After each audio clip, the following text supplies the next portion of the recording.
अस्सलामुअलैकुम नाज़रीन, आप देख रहे हैं पीसी वर्ल्ड न्यूज़। मैं हूँ रिदा संधू। तहरीक अहले सुन्नत पाकिस्तान यूथ विंग के ज़ेरे एहतमाम पीर कासिम मोहम्मद फैज़ रसूल हैदर रिज़वी के हुक्म पर उर्स मुबारक मौलाना मोहम्मद सरदार अहमद चिश्ती के सिलसिले में मीटिंग का इनेकाद किया गया।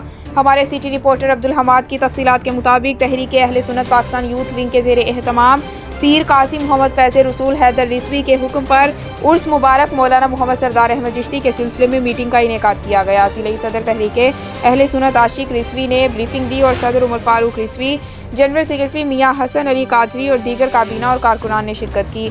उर्स मुबारक इंशाअल्लाह 14-15 मार्च को आस्तान आलिया मुहद्दिस आज़म पाकिस्तान में इनेकाद पज़ीर होगा।